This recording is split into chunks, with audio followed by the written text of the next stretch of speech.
Hi everyone, it's your boy Fresh, and I'm here to talk about why the Eotech 512 is not only one of the ultimate red dots you can buy on the market, but one of the best battle sights in general. Quick disclosure, I'm not associated with any optics distributors, companies, or manufacturers. I'm just a hobbyist who likes to gather a little bit of information and share it with my audience. Let's go over red dots really quickly.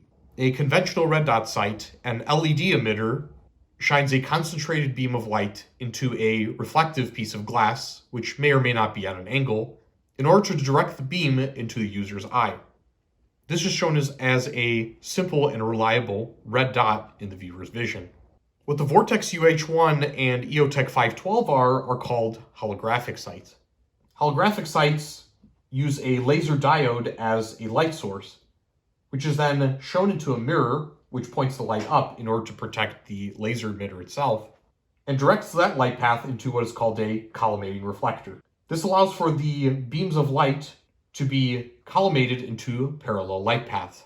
Those paths are then shown into a holographic grating, which is a 3D image of the reticle. Once reflected into the final glass, you get a holographic image reticle. Two advantages of this are a lack of forward signature towards adversaries, especially at night, and very low parallax. I bought this optic directly from Eotech a couple of years ago at a pretty deep discount when they had a sale going on. After putting about 700 rounds through it, what are my impressions? As usual, let's start with some numbers. One simple rule you can live by is that a light red dot is a fast red dot.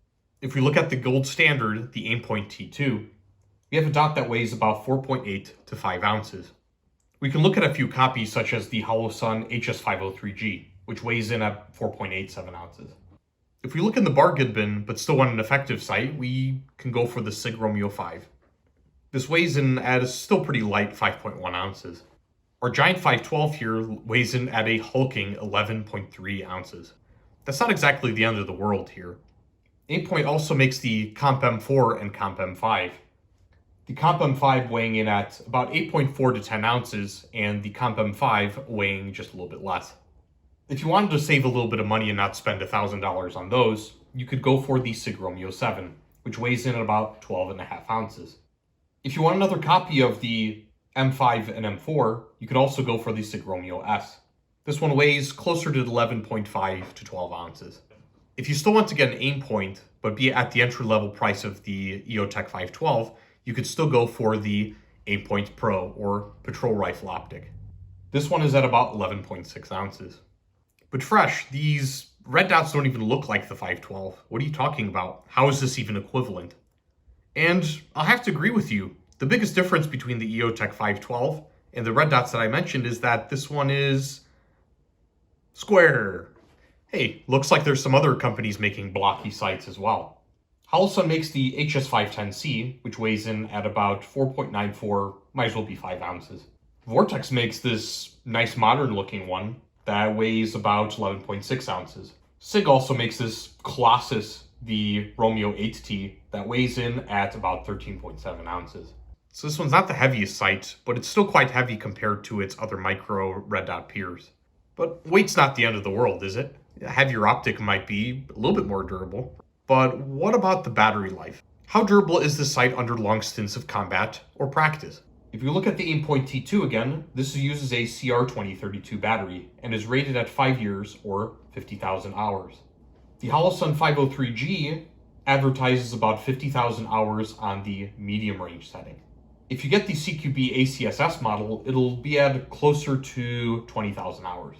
The Sig Romeo 5, despite being one of the cheapest ones on this list, still manages about 40,000 hours on the medium setting. Now, if we move to a larger red dot sight, you would think it'd be a little bit more power hungry, right?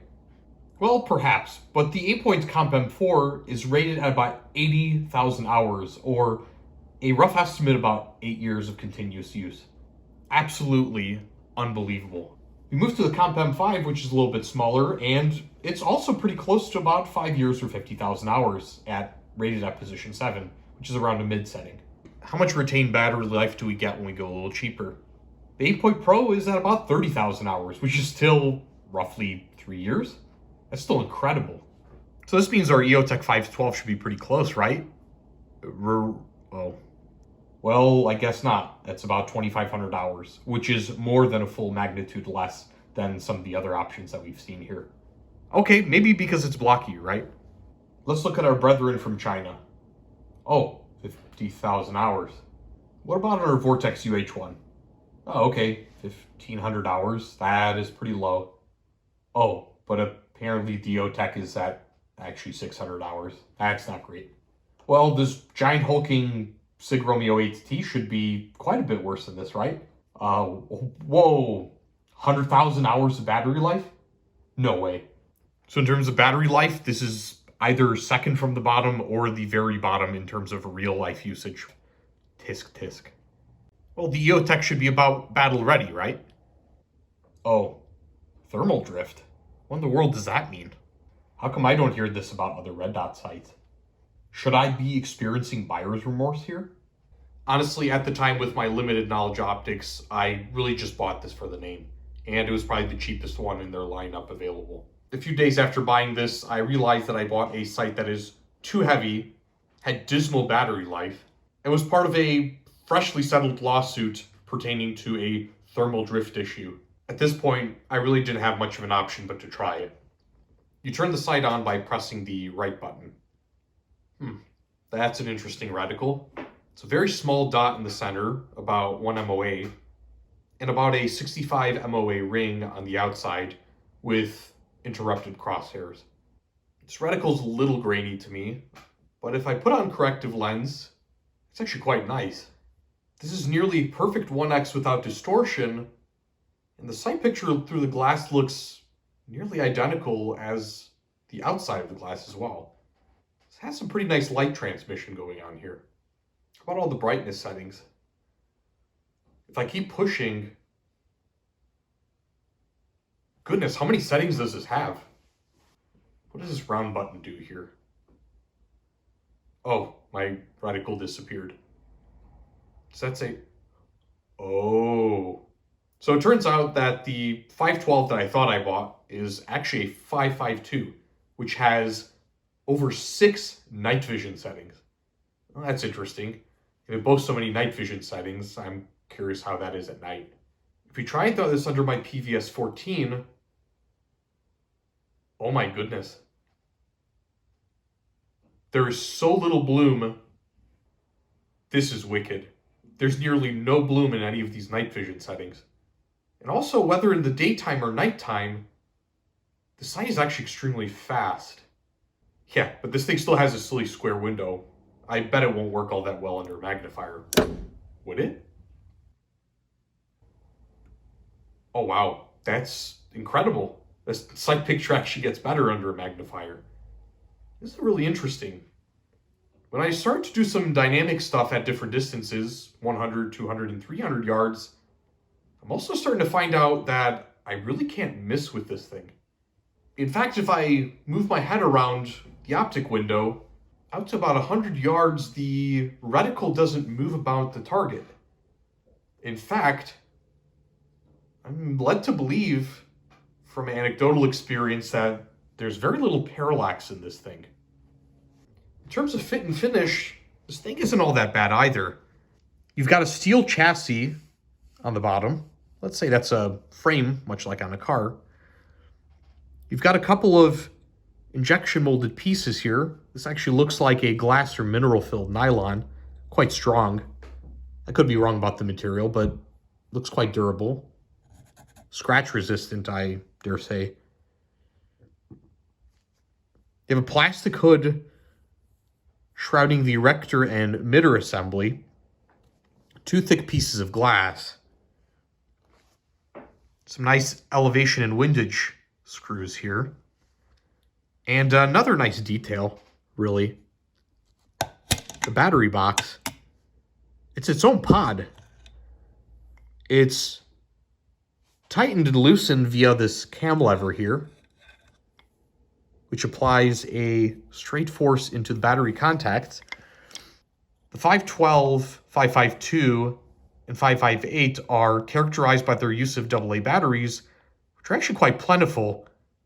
So perhaps despite the battery life, not only are the batteries easy to change, but they're very much in common household use. these just kind of come out. If you look inside, there are rubber and spring-loaded contacts on the inside, ensuring a good connection here. And to put the battery in properly, you just have a quick little chart here. Now, it is a little bit interesting. On paper, this optic seems like it's not supposed to work. With various details and usage experiences, it actually does work pretty well.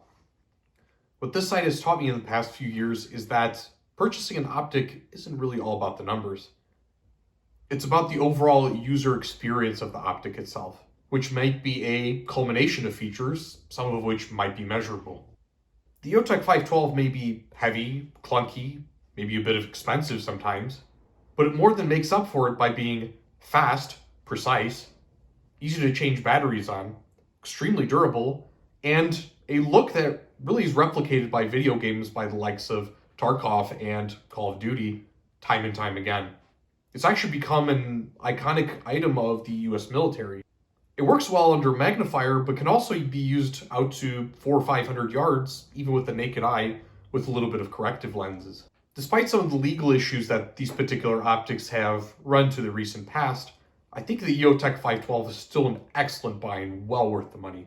Think about it this way, there are some other conventional red dot sights out there that are well over $1,000. The most expensive Eotech models, which would kind of be in the EXPS series, can still be had for under $700, have additional night vision settings, smaller footprint, higher mounting height for the night vision guys, and even some ballistic drop reticles that are fairly accurate for 5.56. When looking at an Eotech, I would probably look a little bit more closely at the useful specs and things that you want out of your red dot sight in particular. Quibbling about weight, battery life, clunkiness, physical size, and the like might not always be the best answer when you're looking for the best red dot sight. The red dot sights that you consistently enjoy using, or at least can use the fastest and most effective, is infinitely more useful of a tool than the red dot sight that you want to work for you. I think as a recreational guy, a competitor, or an operator, this sight will definitely work for you. This is a little bit of a break from my usual Prism stuff. If you want more of this kind of content, please subscribe, share, and give it a like. Let me know if you guys have some stories about your favorite red dots. Thanks for watching, and take care.